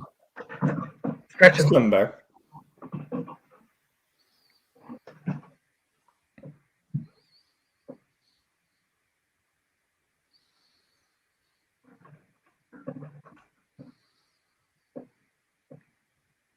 So I finally drove by that Southern Stone restaurant. Looks like a nice place. It is a nice place. Yeah, maybe you can take me there sometime for putting up your kid. Remember? What? You owe me a dinner, right? Did you forget that? Sure. The Western Kentucky game. Oh yeah. Oh yeah. Remember? All right, coming back. The Passport. Also 0% APR financing over 48 months and $0 down. Get more to your door with AndyMooreHonda.com. Come see us at the all-new Andy Moore Honda, now in Bloomington.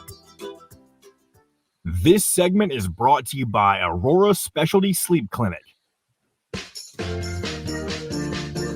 Now back to the Golf Club at Eagle Point Studios for more Indiana Sports Beat Radio with Jim Coyle, presented by Andy Moore Honda of Bloomington and Southern Stone Restaurant. Hey, welcome back. It is Tuesday. Indiana Sports Beat Radio here, brought to you by the great folks at Aurora Specialty Sleep Clinic, as you heard. Do you or someone you know snore? Well, they've got a special device. I'm meaning to grab mine and bring it on here. But it's like just a whitening trays. Dr. Steve Green, former dentist, and Brian Evans involved in that. And it's pretty cool. It works, man. I use it. Give it a try if you want to. They're located on Statesman Drive in Indianapolis, 4745, where you can get them at aurorasleep.com. Could be you, Kevin. I can see that. You look like someone who snores. I've been told I do by certain people, but well, then I'm going to go on a limb here and say then you probably do. If someone tells you snore, you might want to trust them, and so there you go. Apparently, I move my legs when I sleep too. I kick. Oh, you're a kicker. I have a lot of dreams. Like I have a lot of very vivid dreams. Apparently, like I'm a dreamer. I have a lot of crazy, weird. What kind of dreams are these? They're usually like a lot of them. Some of them are based in the past. A lot of them are. So you're like reenacting, or you like back in the 1800s, back in my childhood, you're like a sheriff or you're a cowboy or something?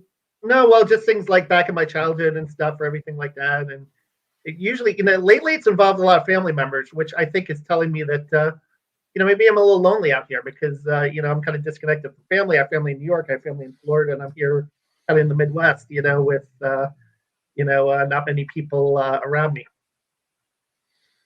Yeah. Well, there's that. So, you learned that about them. Let's see. There was something else. Oh, yeah. Another courtside fan incident in the NBA. And it's just stupid. This is at LA, right? At the Staples Center. Yeah. A fan courtside got into it with Rajon Rondo. I can't remember I know he played at Kentucky, but I think is he from Louisville? He's from Louisville, yeah. Yeah. Late in the third quarter, Friday night, while the Lakers were getting blown out, and when Rondo pointed him out, and the fan pushed his hand away.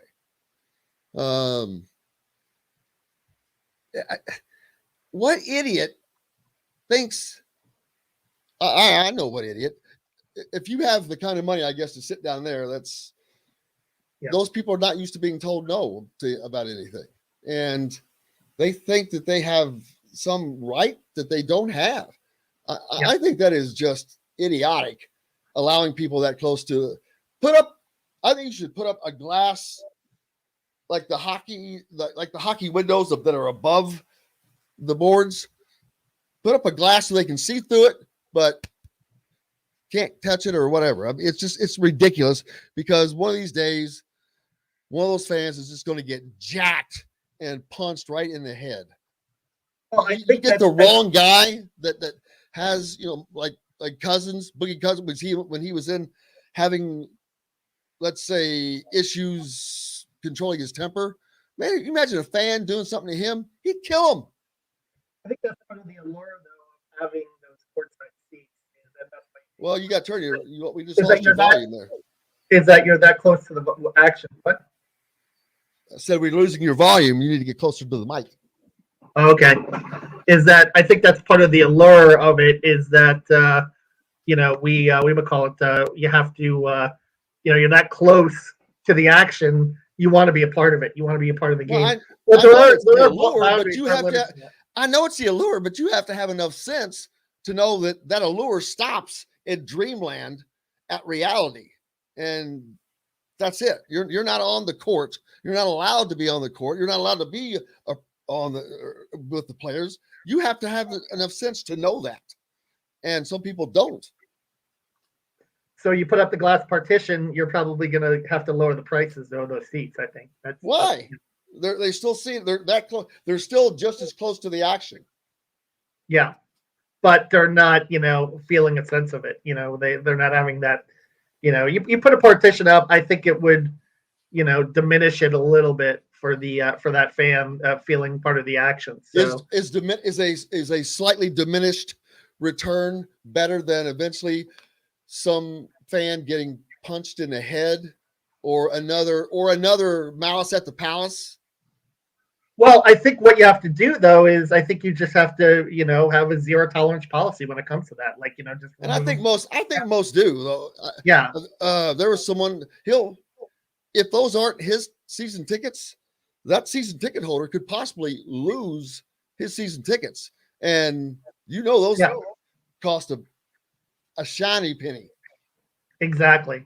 No, I think that's what you do. You just, most people are responsible enough to sit in those courtside seats and not mingle or interfere with the players. And the ones that do, it should be subject to, being barred from that area if they don't behave properly. I mean, everyone knows the rules of conduct going into it. So I think that's how you do it. You just have to police it. But I think to put a partition up, ruins it for the other fans that are behaving properly. Let's see what else is happening out there. I was looking at something that I lost it. Daggone it. I forgot again. I can't keep my mind straight here. I got too much on my mind today. Indiana football, where do they go? We can't beat that dead horse down, but man. Well, we're going to go out and interview. I'm going to go out and interview him in 10 or 15 minutes, and a lot of defensive players. So I think the question too was, I think the really disappointing aspect of that game was the defense slipping a little bit. Not necessarily that. Listen, Ohio State's an explosive team. They're the best offense in the country, scoring wise. So you knew it was going to be a struggle, but there were still a lot of missed tackles in that game. There were still a lot of breakdowns in that game that you didn't see the first 6 weeks of the season. So they look like they felt beat. For them to have any kind of a shot, on Saturday, the defense has to rise to the occasion with the quarterback situation being the way it is. I don't think that should be a problem. I think that they will be, but I think it's possible in the Ohio State game, they finally I don't mean like they consciously made this decision, but they just were tired, and they were tired of the offense leaving them in unbelievably precarious situations, time and time again. So, like I said, I don't think it was conscious, but you're like, geez, we got to go back out here now and again and try to defend another drive inside our own 50-yard line. It was just that over and over, and it just wore them down. I think it just wore them down mentally. Yeah. And again, earlier, Jim, to my point, because I looked this up, Maryland 13th in the Big Ten in rushing defense, 154.8 yards per game allowed, 4.1 yards per carry. You run the football, that helps the defense, I think. I think this is a game where maybe they could run the ball a little bit with establishing a little bit.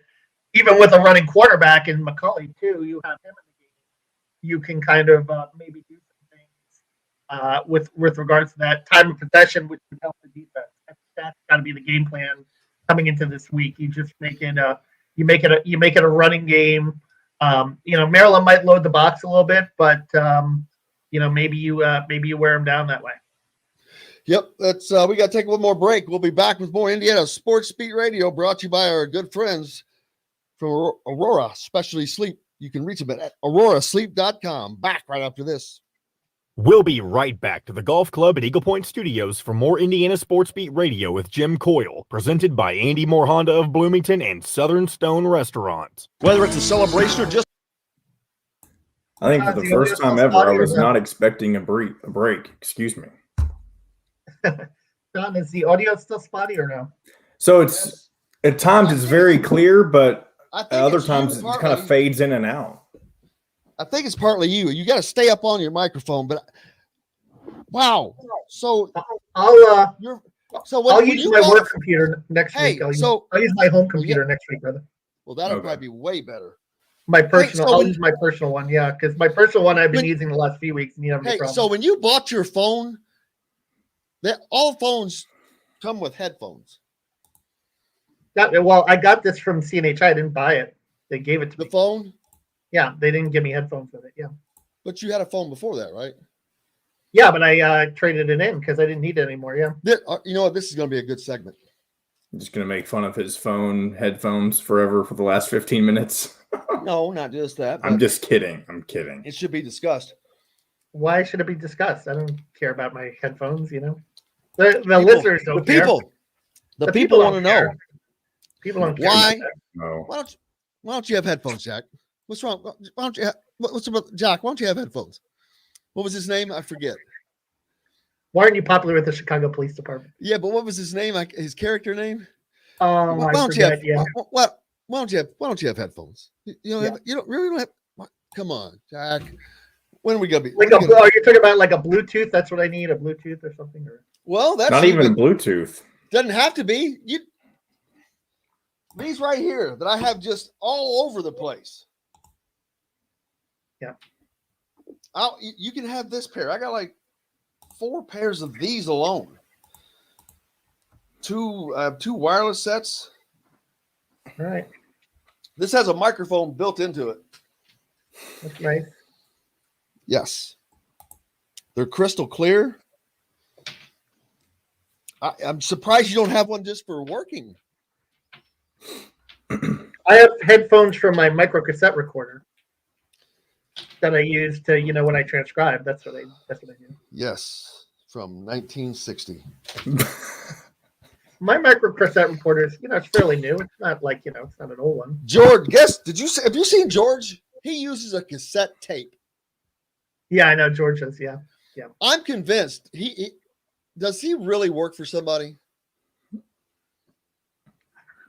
All right, here we go. We got to come back. You can also catch Indiana Sports Beat Radio there each day at your convenience, or you can find it any place you podcast or on this station each weekday. If we're not on the station where you live, we should be for Indiana Sports Beat Radio.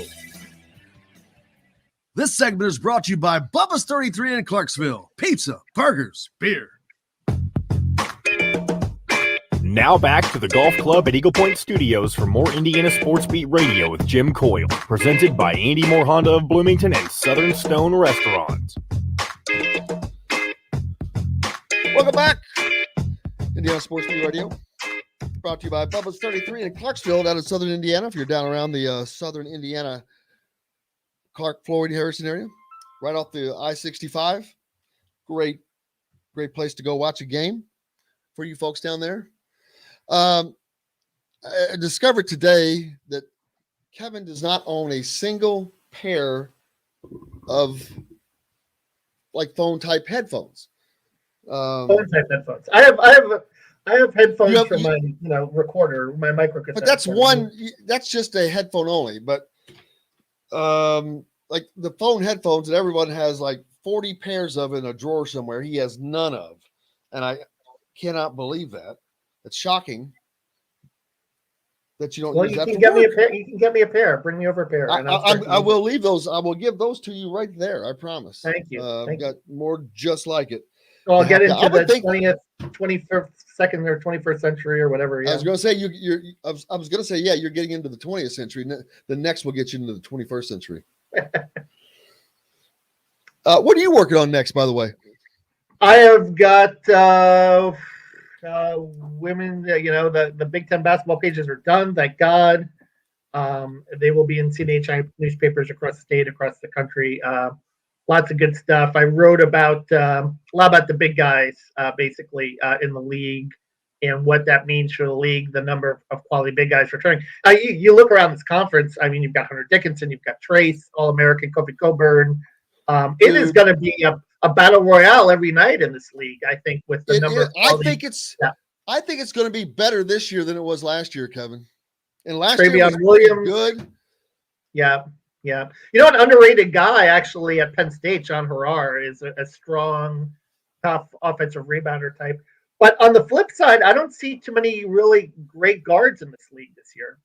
I mean, Ayala is okay at Maryland. Well, you got what's his name up in Purdue? With Sasha or Jaden Ivey. Jaden Ivey is Ivey. dynamic. Yeah. Jaden Ivey is definitely a dynamic player. And apparently Brandon Newman is having a good preseason too. So, and he's a guy that if they can carve out a role for him, I think that's the big problem with Brandon Newman is when Jaden Ivey surpassed him in the starting lineup, then Brandon Newman kind of struggled, in that backup role. But again, we talk about Indiana and recruiting. It's not always about getting Indiana guys. It's about getting the right Indiana guys, because Jaden Ivey turned out to be the best of the best in the state as a freshman last year, and really made an impact. Mike Woodson doesn't care where they live. No, and he's recruiting nationally, which is internationally. Yeah. Dane Fife just got back from Finland. So they're going all over the place to try to get the best players. And Indiana's a national program. I mean, I don't think that there's any. And I think Indiana has kind of gone with the yin and yang with that, right? Over the years, with Tom Crean recruited nationally, and it was successful, but it ticked the Indiana coaches off, and then Archie tried to get the Indiana kids.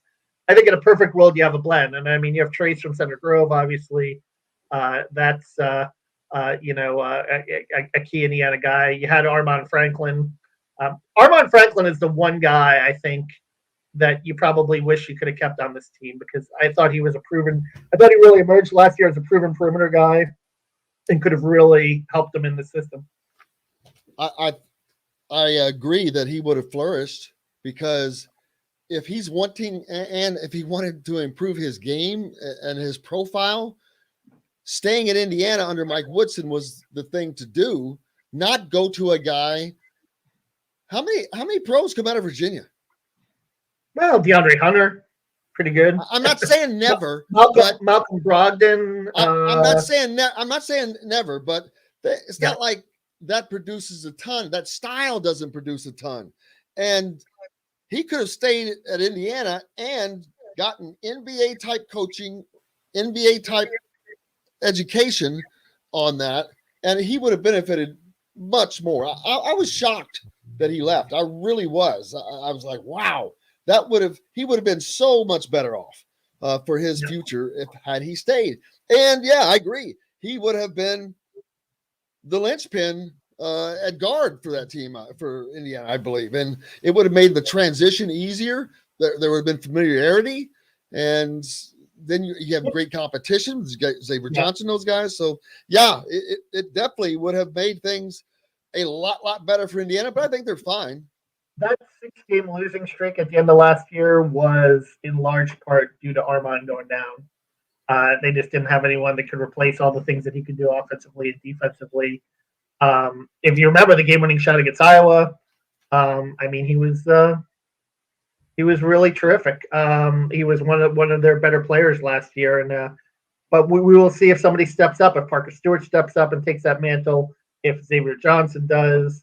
But the guard play is going to be key, as it always is, because I think Indiana, you have some of the front court guys in Trace and Race, but you've got to have some of these guards really step up and take a step forward.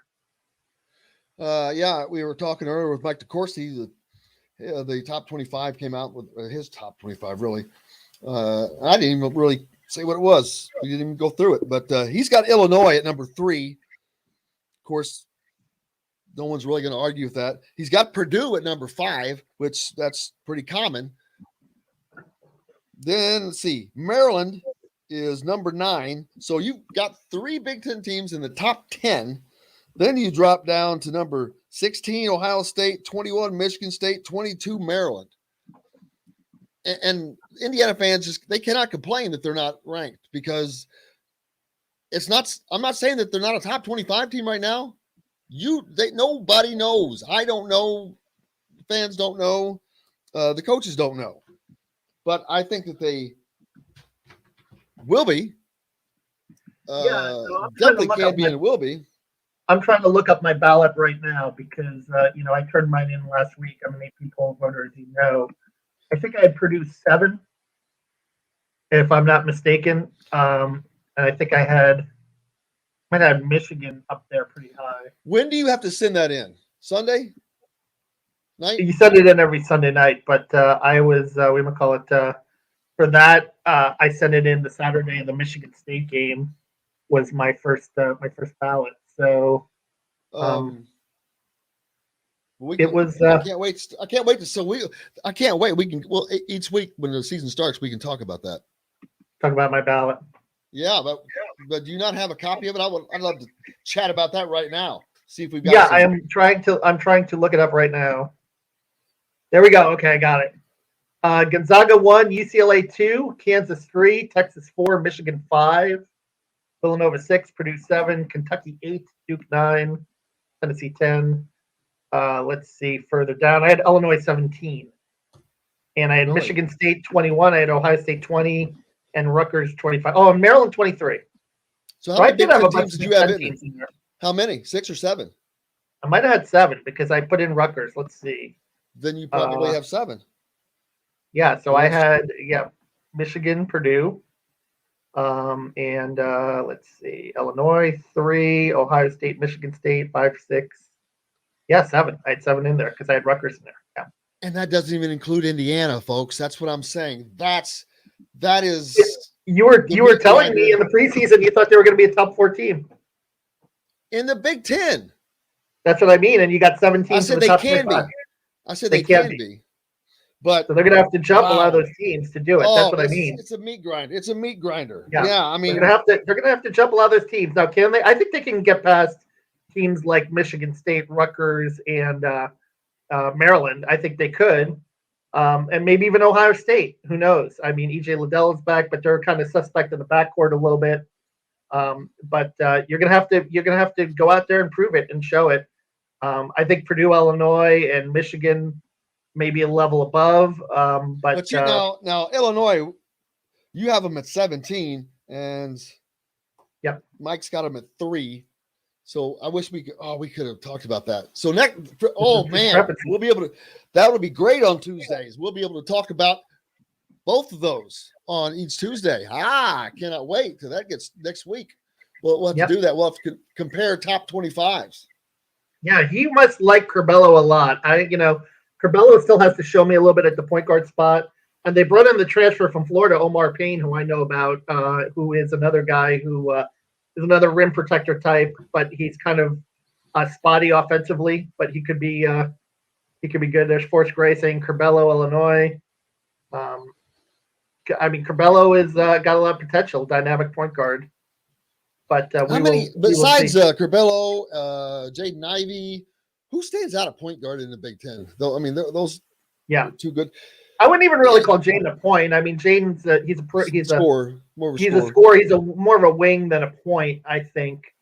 But I think that the league is kind of guards all overall in this league. I don't see too many dynamic guys now. Tyson Walker, maybe from Michigan State, is a guy that has a lot of promise that they're bringing in. I know that Izzo was very high on him, talking about him at Big Ten Media Day. He could be a guy. And, we'll see We'll see what happens with Xavier Johnson and Finney. And Lander, for that matter, if he can get healthy. Apparently, if he's not still banged up. The last time we saw him, he was in a walking boot. Trace Jackson Davis was named a preseason AP first-team All-American. We talked about – we just mentioned that earlier. That'll – give him some expectations to live up to. No question. And what I asked Trace about in Big Ten Media Day was just the motor aspect of it. The fact that he's says he's in this great shape, great condition that he felt like he didn't get in COVID. And he's a guy that if he plays with that kind of a motor, I've always said this about Trace, rebounding fuels his offense. And if he can be a guy that gets even more double-doubles, and he's gotten plenty in his career, but if he can, he's averaging, he's almost averaging a double-double. And take that to another level. Yeah. Like 19 and 10, I think, or 19 and 9. 19 and 9. He's 19 and 9, 9.1 rebounds per game. But if he can even take that to, I don't see now this year, Kevin. I don't know that he keeps that total up because of what he has around him this year versus last year. He's got support this year. He did not have last year. He's got Miller Kopp. He's got Xavier. He's got the guy, a race is a year older, plus Michael Durr and whatever else they can get done. There's a lot of people around him that can also score now. Parker Stewart, they are really counting on him to hit threes. And so there's some of that's going to be distributed other places. Well, and one thing too with the rebounding, maybe if this team shoots better, he gets less opportunities for offensive rebounding. I'm sure Indiana fans would trade that, but that's where he can really impact the game too. If this team still struggles to shoot the basketball, getting those second chance points, you give me a team that can get second chance points and can keep whole teams to one shot on the other end of the floor, and they're going to win a lot of the time. It's about hidden points because it's so hard to score in the half court in the Big Ten. You get points off turnovers. That's another thing, and that's what Mike Woodson's team did in the Bahamas. You can do that, and if you can offensive rebound and get some baskets there, that's going to go a long way in turning this thing around in Indiana. Yeah, because I don't think that it needed turned around as much as it needed the proper guidance and support, if that makes sense. It was still a very viable and seaworthy vessel, but it just didn't have power. And now I think that is with Mike Woodson and that staff and what he brings and the recruits, that has changed. And people are going to see that on the court. That's why I think the reason I think that they're going to have a decent season, or they'll be, they could be up top 4, top 5 team in the Big Ten, which that normally that wouldn't sound great to somebody, but the top 7 or 8 teams in the Big Ten are going to be in the NCAA tournament. Now, I don't know if they get 9 in, but they'll get 8 in, I think, without question, because here's 7 teams that you listed. Indiana, I see them making the tournament this year as well. So there's 8. And that's, you just don't know. You don't know if there's a team that comes out of nowhere. Everyone picked Michigan State to finish last in the league in football in the division, and look at where they are now. They're a top 10 team going to be playing on game day on Saturday. So there's a lot of unknowns to it too. And maybe Indiana's that surprise team under Woodson. You never know. But I think it comes down to, like I mentioned before, the effort points. Get me some offensive rebounds, get me some steals, points off turnovers. And if you can do that, I think that's going to really help, in terms of taking the pressure off having to score in the half court all the time. Absolutely. And then, like you mentioned, Parker Stewart, we've yet to see him. But everything that the players talked about, how he's probably the best shooter on the team, from what it sounds, especially the best perimeter shooter. And he won Hoosier Hysteria. You saw the run that he got on there in the 3-point shooting contest. He was excellent. Tamar Bates is another guy too that's got some promise as a shooter. And well, it's as always a fun day. Mike DeCourcy, Chronic Hoosier, joined us as Kevin co-host from CNHI. Make sure you give him a follow on Twitter at Kevin Brockway G1. Make sure you do the same for me, please, if you don't already, at Jim Coyle ISB. We get a lot of information out to you that way. But if you're on Twitter, please go give us a follow. And if you're watching and you're not subscribed to us on YouTube, please subscribe to us on YouTube and toggle the notifications so we can continue bringing all this great content to you. Man, it's been another fun day, brought to you by Southern Stone Restaurant and Andy Moore Honda. If you're looking for a vehicle, Andy Moore's got the sales that get more to your door with AndyMooreHonda.com. And, of course, stop and visit Southern Stone Restaurant at Patterson and Rogers in Bloomington. the coaches show tomorrow night, Kevin. What you got going the rest of the week before we wrap it up? Yeah, just more Maryland preview stuff, and heading into I might do a breakdown of the Indiana non-conference basketball schedule as well coming up in the next couple of weeks. Looking forward to it, brother. Looking forward to doing it again next week. Thank you, sir. Thank John, the producer. But most importantly, thank you guys, because without you, there's no reason for us to be here. We appreciate you and love you guys all. Go out and have yourselves a safe day. And until tomorrow, I'm Jim Coyle. I will see you on the radio.